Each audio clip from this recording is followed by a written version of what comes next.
స్వరము నీ కొరకే, కల్వరి స్వరము నీ కొరకే.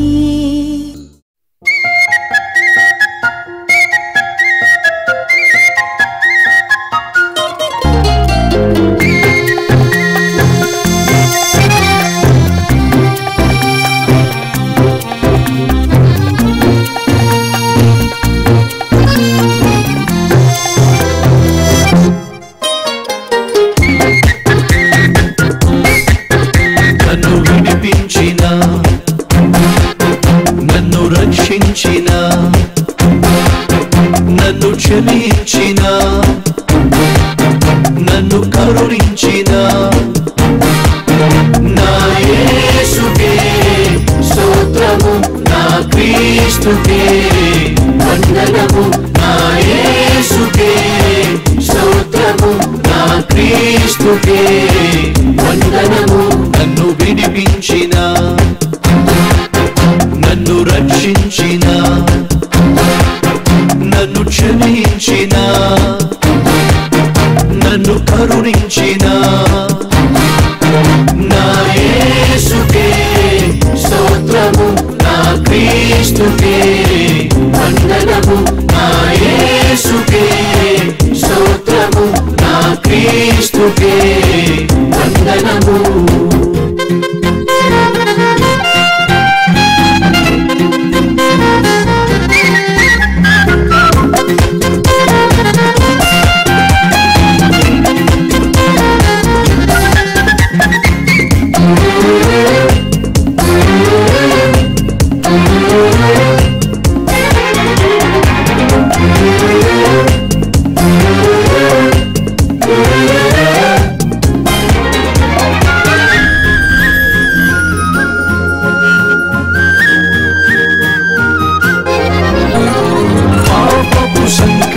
చేత బంధించబడి ఉన్న, పాపపు సంకెళ్ళ చేత బంధించబడి ఉన్న, నన్ను చూచి నన్ను చేరి, నన్ను చూచి నన్ను చేరి విడిపించిన దైవమా, నీకే స్తోత్రం, నీకే స్తోత్రం, నీకే స్తుతి స్తోత్రం. నీకే స్తోత్రం, నీకే స్తోత్రం, నీకే స్తుతి స్తోత్రం. నన్ను విడిపించిన, నన్ను రక్షించిన, నన్ను క్షమించిన, నన్ను కరుణించిన నా యేసుకే స్తోత్రము, నా క్రీస్తుకే వందనము. నా యేసుకే స్తోత్రము, నా క్రీస్తుకే వందనము.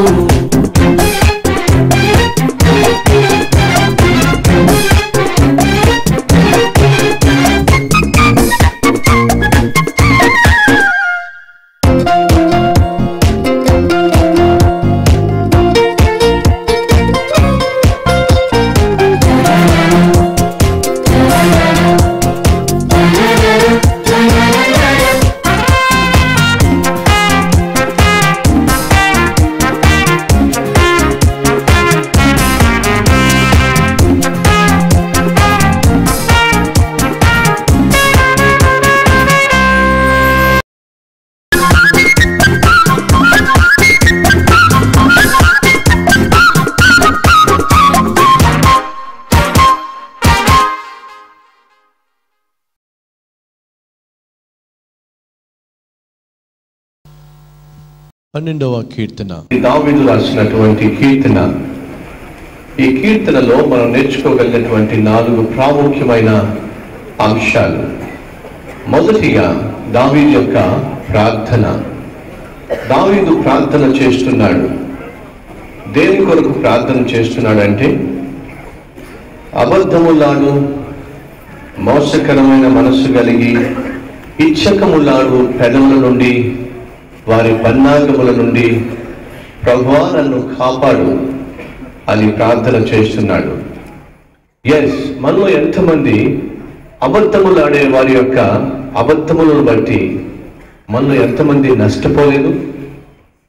మన ఆఫీసులో మనం కష్టపడి పనిచేస్తున్నప్పుడు, ఆఫీసులో బాధ్యత కలిగి జీవిస్తున్నప్పుడు, మనకివ్వబడిన పని నమ్మకంగా చేస్తున్నప్పుడు, మన ప్రక్కన ఉన్న వ్యక్తి చెప్పిన అబద్ధాలను బట్టి, మన గురించి మాట్లాడినటువంటి కపట మాటలను బట్టి ప్రమోషన్ పోగొట్టుకున్న వాళ్ళు, నిర్దాక్షిణ్యంగా నిందించబడిన వాళ్ళు, నిర్దాక్షిణ్యంగా రావాల్సిన బోనస్ను పోగొట్టుకున్న వాళ్ళు ఎంతమంది లేరు?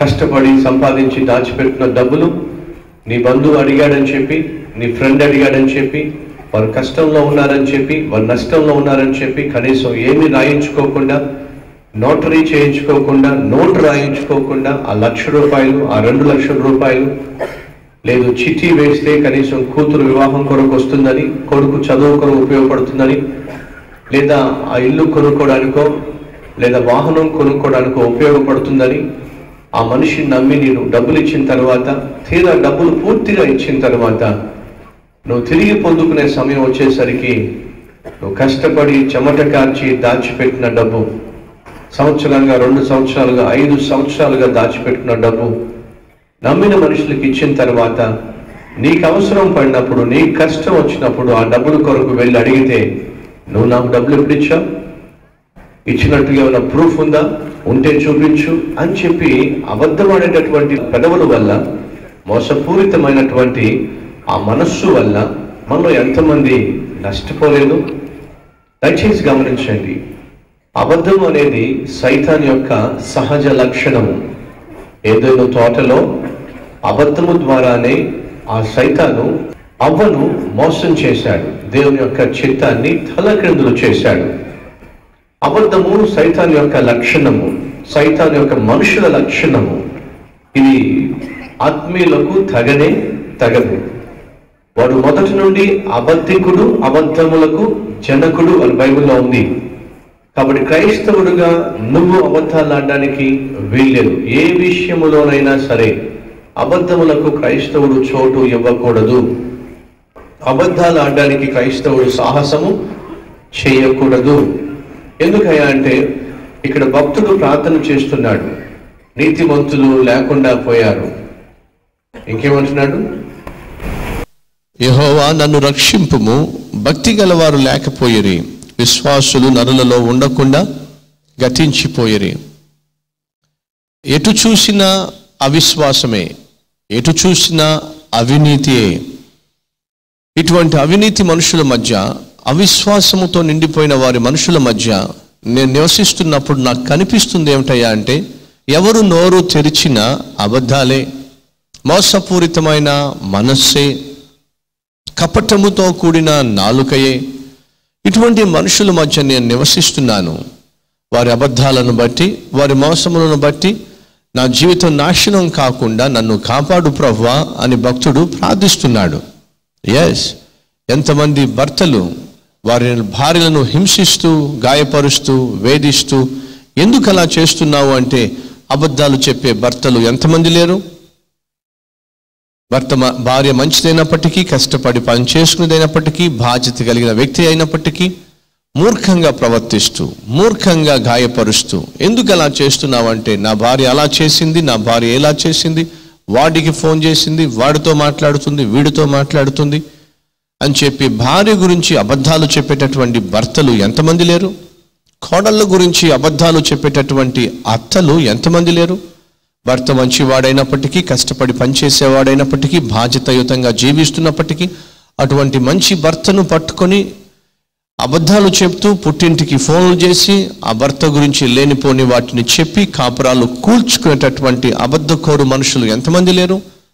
ఈరోజు ఒక నీతిమంతుడు, ఒక యథార్థవంతుడు, ఒక ఆత్మీయుడు ప్రశాంతంగా జీవించాలంటే అలా జీవించకుండా మన చుట్టూ ఉన్నటువంటి అబద్ధకోరులు మనశ్శాంతిని, నెమ్మది లేకుండా చేస్తున్న సందర్భాలు ఎన్ని లేవు?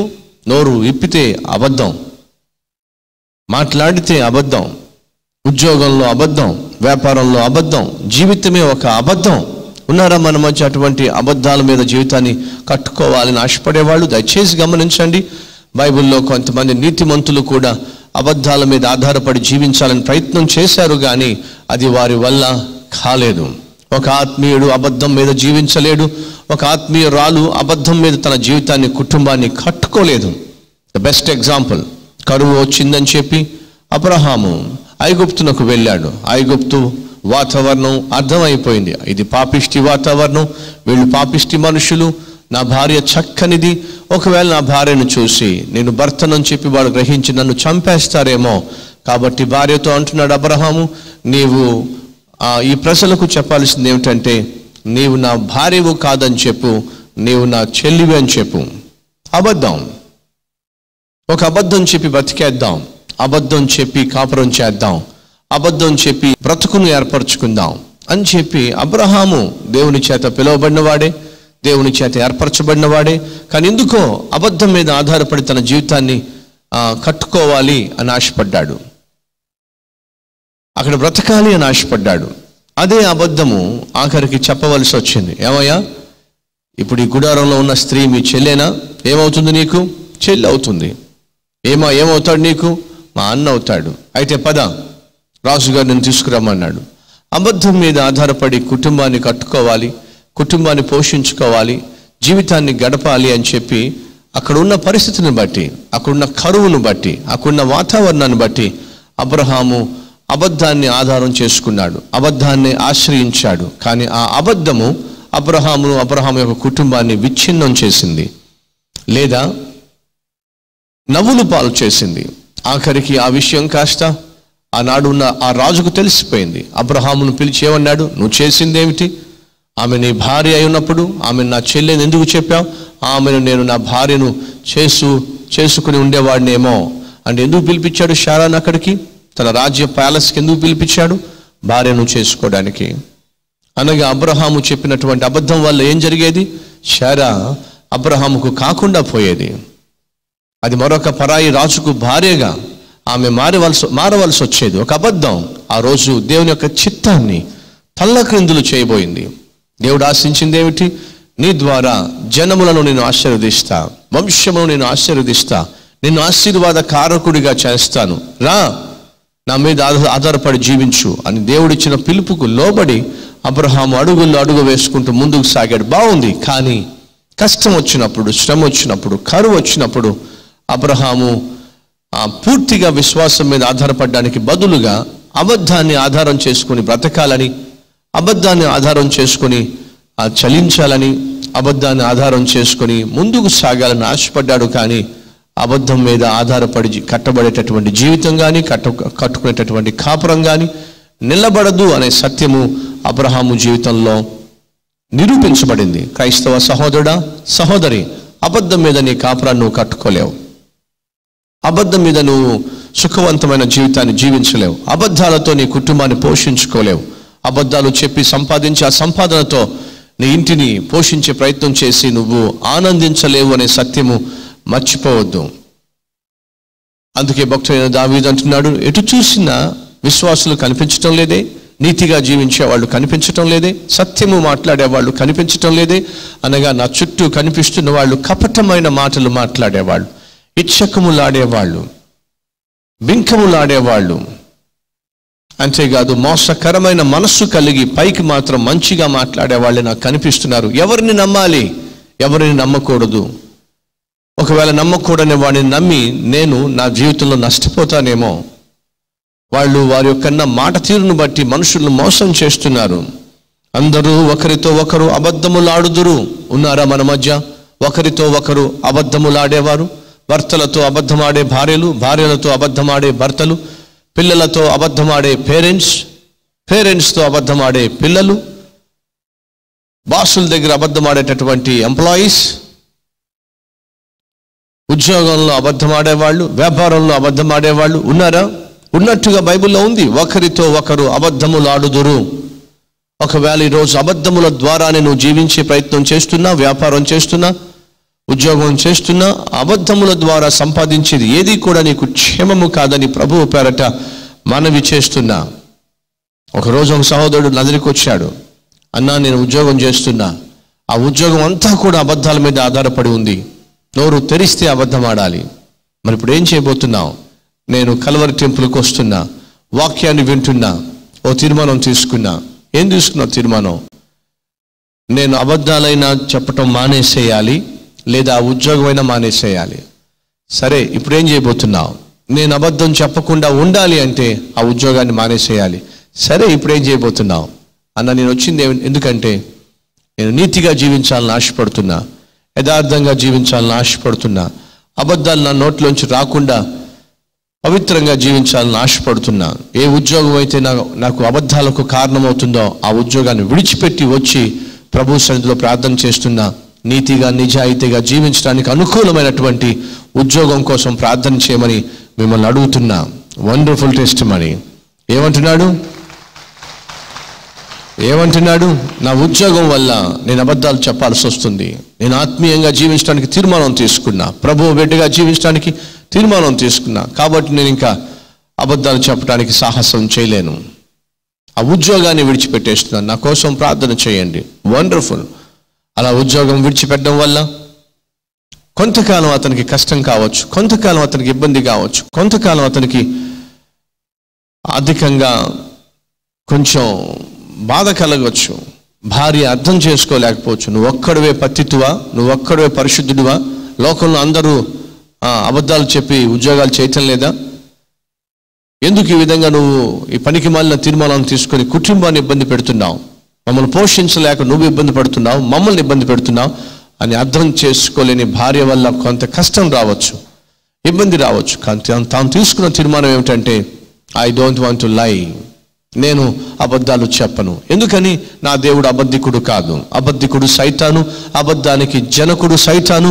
ఆ సైతాన్ యొక్క చేతుల్లోంచి నేను బయటపడ్డాను కనుక ఇక అబద్ధాలకు ఇవ్వను. ఉన్నారా మన మధ్య అబద్ధాలు చేస్తూ ఉద్యోగాలు చేసేవాళ్ళు, తప్పుడు రాతలు రాస్తూ ఉద్యోగాలు చేసేవాళ్ళు, అబద్ధాల మీద ఆధారపడి జీవించేవాళ్ళు, అబద్ధం చెప్పకుండా కనీసం పని పాటల్లో చేయలేనటువంటి వాళ్ళు ఉన్నారా? భక్తుడైన దావీదు అంటున్నాడు, అందరూ అబద్ధం ఆడేవాళ్లే, అందరూ ఒకరితో ఒకరు అబద్ధం ఆడుతున్నారు, మోసకరమైన మనస్సు గలవారై ఇచ్చకములాడు పెదవులతో పలుకుతున్నారు. ఇచ్చకములు అంటే ఇంగ్లీష్లో చదివాను, ఫ్లాటరింగ్ లిప్స్. ఏమిటట? Flattering lips. ఫ్లాటరింగ్ అని తెలుసుగా మీకు? కొంతమంది బాసుల్ని ఫ్లాటర్ చేస్తూ ఉంటారు, మాయ చేస్తూ ఉంటారు, మాటలతో మాయ చేస్తూ ఉంటారు. తేనె పూసిన మాటలు, లేనిపోని మాటలు చెప్తూ ఉంటారు, లేనిపోని మెప్పుకుంటూ ఉంటారు, మెచ్చుకుంటూ ఉంటారు. ఒకనొక సమయంలో ఒక ట్రాన్స్లేటర్ ఇంగ్లీష్ మెసేజ్ని తెలుగులోకి ట్రాన్స్లేట్ చేస్తూ ఉన్నాడు. అలా ట్రాన్స్లేట్ చేస్తున్నప్పుడు మేము ఆ మీటింగ్కి వెళ్ళాం. బహు దారుణంగా ట్రాన్స్లేట్ చేస్తున్నాడు. ఆయన చెప్తుంది ఒకటి, ఈయన ట్రాన్స్లేషన్ మరొకటి. ఆ ట్రాన్స్లేట్ చేసే వ్యక్తి నాకు బాగా తెలుసు. నా మనసు ఒప్పల దగ్గరికి వెళ్ళా, చెప్పాలని ఆశపడ్డా. బ్రదర్, మీరేమనుకోకపోతే ఒక మాట, మీరు చేస్తున్న ట్రాన్స్లేషన్ చాలా తప్పుగా ఉంది. ఎందుకో మీరు కన్ఫ్యూజ్ అవుతున్నారు, ఎగ్జాక్ట్గా ట్రాన్స్లేషన్ చేయలేకపోతున్నారు. మీరు అధైర్యపడకండి. మీరు ట్రాన్స్లేషన్ చేస్తున్నప్పుడు నేను ప్రార్థన చేస్తాను, మీరు ప్రార్థనా పరంగా దేవుని యొక్క శక్తితో ట్రాన్స్లేట్ చేసే ప్రయత్నం చేయండి. ఎందుకంటే ఆ దైవజనుడు ఇచ్చేటటువంటి సందేశము ప్రజలకు చేరటం లేదు. ఈ విషయాన్ని కొంచెం గమనించండి. మీరు నొచ్చుకోవాలనే ఉద్దేశంతో కాదు, మీరు అద్భుతంగా ట్రాన్స్లేట్ చేయాలనే ఉద్దేశంతో ఈ విషయం మీతో పంచుకుంటున్నాను అని చెప్పాలని చెప్పి బ్రేక్ఫాస్ట్ టైంలో ఒక కాన్ఫరెన్స్లో ఆయన దగ్గరికి వెళ్ళా. ఆయన నాకు పరిచయం ఉన్న వ్యక్తి కాబట్టి, నేనంటే అభిమానించే వ్యక్తి కాబట్టి చెప్తే వింటాడని చెప్పి భావంతో వెళ్ళి బ్రదర్ మీద ఒక విషయం చెప్పాలనుకుంటున్నాను అని చెప్పి అన్నా. ఏమిటి బ్రదర్ అని చెప్పి అన్నాడు. ఈ లోపల ఇద్దరు వచ్చి అంటున్నారు, బ్రదర్ అసలు అద్భుతం బ్రదర్ అన్నాడు. ఏమిటి అని చెప్పి అన్నాడు. మీ ట్రాన్స్లేషన్ అద్భుతం బ్రదర్. ఎంత అద్భుతం అంటే మాకు ఆశ్చర్యం వేస్తుంది. ఆయన వాక్యము చెప్పి ముగించే లోపటే మీరు ట్రాన్స్లేషన్ మొదలు పెట్టేస్తున్నారు. అంత అద్భుతంగా మాటకు మాట అంత స్పీడ్గా మీరు ట్రాన్స్లేట్ చేస్తూ ఉంటే దేవుడు మీకు ఇచ్చిన తలాంతును చూసి మేము బహుగా సంతోషిస్తున్నాం. మీరు ఎంత అద్భుతంగా ట్రాన్స్లేట్ చేస్తారని చెప్పి మేము అనుకోలేదు. అద్భుతం బ్రదర్, అద్భుతమైన ట్రాన్స్లేషన్ బ్రదర్ అని వచ్చి ఇద్దరు కలిసి ఏం చేశారు, నా ముందు ఆయన మూలగా చెట్టు ఎక్కించారు. ఇప్పుడు నేనేం చేయగలను? పొరపాటున వాళ్ళు ఆ విధంగా చెప్పిన తర్వాత వెళ్ళి, బ్రదర్ వాళ్ళిద్దరు చెప్పింది అబద్ధమే, ఒట్టిగా మాట్లాడుతున్నారు వాళ్ళు. వాస్తవంగా మీ ట్రాన్స్లేషన్ అంత అద్భుతంగా ఏమీ లేదు, మీరు తర్జుమా చేస్తున్నప్పుడు ఎవరికి అర్థం కావట్లేదని చెప్తే ఒప్పుకుంటాడా? బైబిల్ సెలవిస్తుంది, ప్రేమించు స్నేహితుడు గాయమును చేస్తాడు, పగవాడు లెక్కలేనన్ని ముద్దులు పెడతాడు. భలే బాధ అనిపించింది. ఫ్లాటరింగ్ లిప్స్ అనగా అనవసరంగా ములగ చెట్లు ఎక్కించేటటువంటి పొగడ్తలతో కూడినటువంటి నాలుక మేలు చేయదు. ఈరోజు ఈ మాటలు వింటున్న నా ప్రియ సహోదరి, దయచేసి నీ జీవితంలో పొగడ్తలకు లొంగమాకు. పొగిడేవారితో బహు జాగ్రత్తగా ఉండు. ఎప్పుడు నేను తెలుసుకున్న సత్యం ఏమిటంటే, పొగిడే వాళ్ళతో జాగ్రత్త, వాళ్ళు ఖాళీ చెంచాతో తినిపిస్తారు అని నేర్చుకున్నా. మీకేమైనా అర్థమైందా? Be careful with flattering lips because they will feed you with empty spoon అంట. అంతే కదా, పొగిడేవాడు ఏం చేస్తాడు? ఖాళీ చెంచాతో తినిపిస్తాడు. మనం ఏం చేస్తాం? అబ్బా అబ్బా అబ్బా అబ్బా అని చెప్పి ఖాళీ చెంచా మొత్తం తినేస్తాం. ఖాళీ చెంచాతో ఎంత తింటే మాత్రం కడుపు నిండుతుందా? సహోదరులు సహోదరులు, పొగడ్తలకు లొంగిపోమాకండి, పొగడ్తలకు వంగిపోమాకండి, పొగడ్తలకు సత్యాన్ని దూరం చేసుకోమాకండి. అలాగే అర్థం లేకుండా పొగిడేవారిగా, మన అవసరాలు తీర్చుకోవడానికి పొగిడేవారిగా మనలో ఏ ఒక్కరు ఉండడానికి వీలు లేదు. డాక్టర్ బిల్లీ గ్రామ్ గారు వాక్యం చెప్పి కిందకు వస్తున్నారు. అలా వాక్యం చెప్పి కిందకు వస్తున్నప్పుడట ఎవరో ఒకరు వచ్చి, బిల్లీ గ్రామ్ గారు మీరు భలే అద్భుతంగా మాట్లాడారు ఈరోజు అని చెప్పి అన్నారట. అప్పుడు బిల్లీ గ్రామ్ గారు చెప్పారట, మీరు చాలా ఆలస్యంగా వచ్చి ఈ మాట చెప్తున్నారు. నేను వాక్యం చెప్పి ఆమెన్ అన్నప్పుడే సైతాన్ గారు వచ్చి అదే మాట చెప్పాడు నాకు అన్నాడట. ఏమన్నాడు? సైతాన్ గారు వచ్చి నాకు ఆ మాట ఇందాకే చెప్పాడు అని చెప్పి కాముగా వెళ్ళిపోయాడట. ఇప్పుడు వీడెవడు? రెండో సైతాను. అంటే అర్థమేమిటి? ఆ బిల్లీ గ్రామ్ గారు పొగడ్తలకు తాను ఏమాత్రం లొంగకుండా, ఏమిటి అంత అద్భుతంగా చెప్పానా, అంత అద్భుతంగా వాక్యం చెప్పానా, అబ్బో అని ఎక్కడ కొమ్ములు వస్తాయేమో అని చెప్పి మొదటి నుంచి పొగడ్తలకు తాను అమ్ముడు పోకుండా ఒక నిర్ణయం తీసుకున్నాడు. ప్రోత్సహించటం వేరు, పడుతున్న ప్రయాసం చూసి భుజం తట్టడం వేరు, లేనిపోని పొగడ్తలతో మెప్పు పొందుకోవడానికి ప్రయత్నం చేయటం వేరు. మనలో చాలామంది మెప్పును పొందుకోవడానికి, మనలో చాలామంది బెనిఫిట్ పొందుకోవడానికి, మన అవసరాలు తీర్చుకోవడానికి, మన కోరికలు నెరవేర్చుకోవడానికి ఇతరులను పొగడ్తలతో నింపుతూ ఉంటారు.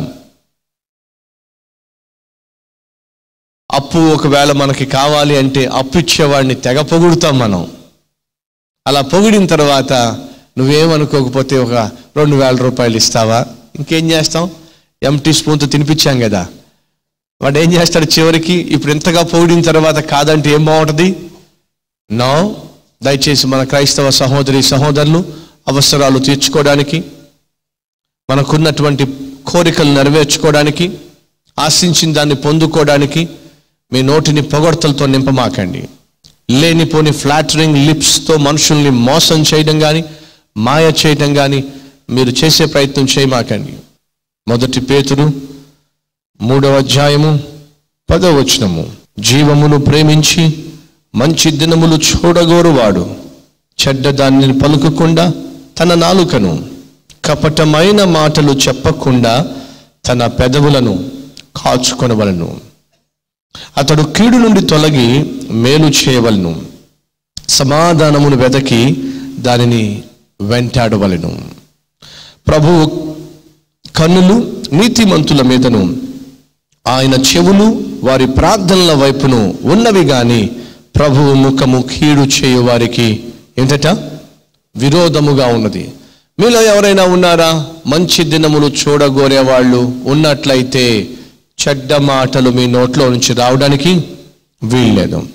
అబద్ధాలు ఆడకుండా బ్రతకలేకపోతున్నా, బింకములు ఆడకుండా బ్రతకలేకపోతున్నా, కపటముగా మాట్లాడకుండా బ్రతకలేకపోతున్నా, మాయ మాటలతో ఇతరులను పొగడ్తలతో నింపి పనులు జరిగించుకోకుండా ఉండలేకపోతున్నా. తత్ఫలితంగా ఈరోజు నేను అస్థిరుడిగా మిగిలిపోయా. నా మనసులో స్థిరత్వం లేదు, నెమ్మది లేదు, దుష్టత్వమే నన్ను పరిపాలన చేస్తుంది. నన్ను కనికరించి ఇట్టి స్థితిలో నుంచి నన్ను విడిపించి స్థిరమైన జీవితం నాకు దయచేయ ప్రభు అని ప్రార్థన చేస్తే ఎంత బాగుంటుంది. ప్రియ సహోదరి సహోదరుడా, అబద్ధములాడు నాలుకలు దేవుడు కోసేస్తాడని బైబిల్లో ఉంది. బింకములు ఆడు నాలుకను దేవుడు కోసి పడేస్తాడు. కపటమైన నాలుకను దేవుడు కోసి పడేస్తాడు. అట్టి నాలుకను కలిగి ఉన్నట్లయితే ఇదో ప్రభువుని అడుగు, ప్రభువా అబద్ధాలతో జీవించకుండా సహాయం చేయి. అబద్ధముతోనే సైతాను అవ్వను మోసం చేశాడు. అబద్ధం ఆడమని చెప్పి సైతాను అబ్రహామును ప్రేరేపించి ఆ కుటుంబాన్ని నవ్వులు పాలు చేశాడు. ప్రభు, అబద్ధములు ఆడేటటువంటి జీవితం నాకొద్దు. అబద్ధం మీద నా కాపురాన్ని నేను కట్టుకోలేను. అబద్ధాలతో నా ఇంటిని నేను పోషించుకోలేను. అబద్ధాలు ఆడిన ఉద్యోగాన్ని నేను విజయాన్ని సాధించలేను. అబద్ధము నీ యొక్క లక్షణము కాదు, అది సైతాన్ యొక్క తత్వము. అబద్ధాలు ఆడేటటువంటి మనసు నుంచి నన్ను విడిపించు ప్రభువా. ప్రార్థన చేస్తే ఎంత బాగుంటుంది.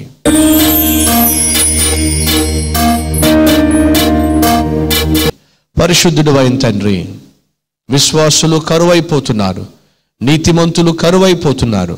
ఆత్మీయులుగా కనిపిస్తున్నప్పటికీ కపటమైన మాటలు, ఆత్మీయులుగా కనిపిస్తున్నప్పటికీ నోటి నిండా అబద్ధాలు, ఆత్మీయులుగా కనిపిస్తున్నప్పటికీ నాయన మనుషుల్ని మోసం చేసే పొగడ్తలు మా చుట్టూ ఉన్నవారు అనేక మంది జీవితాల్లో మేము చూస్తున్నాం. అయా, అబద్ధాల వల్ల, కపటమైన నాలుక వల్ల ఎన్నోసార్లు మా జీవితంలో నష్టపోయాం, గాయపరచబడ్డాం, వేదనకు గురి అయ్యాం. ఎవరైతే మా గురించి అబద్ధాలు చెప్పి నాయన వారి పబ్బం గడుపుకునే ప్రయత్నం చేశారో నీవే సెలవిస్తున్నావు, అట్టి వారి నాలుకను కోసివేస్తారని. నిజమే ప్రభువా, నాలో దుష్టత్వం ఉంది. నిజమే ప్రభువా, నాలో తప్పు ఉంది. నిజమే ప్రభువా, నాలో పాపం ఉంది. నన్ను క్షమించు. ఇక నుంచి నేను స్థిరమైన జీవితం జీవించాలి, స్థిరమైన ఆత్మీయత ఉండాలి. ఒక వారం ఒకలా ఉంటా, మరొక వారం ఒకలా ఉంటా. ఒక వారం ప్రార్థనా పరుడుగా ఉంటా, మరొక వారం పాపానికి దాసోహమై ఉంటా. ఒక వారం చాలా నీతిగా మాట్లాడతా, మరొక వారం నీతి మాలిన జీవితం జీవిస్తా. ప్రభువా, ఇటువంటి అస్థిరమైన మనస్సు నుంచి నన్ను విడిపించు అని ఎవరైతే ప్రార్థిస్తున్నారో అటు వారి ప్రార్థన ఆలకించి ప్రభువా వారి జీవితంలో గొప్ప నెమ్మదిని, సమాధానమును ఇది మొదలుకొని స్థిరమైన జీవితాన్ని ప్రసాదించమని యేసు నామములో వేడుకుంటున్నాం తండ్రి. ఆమేన్.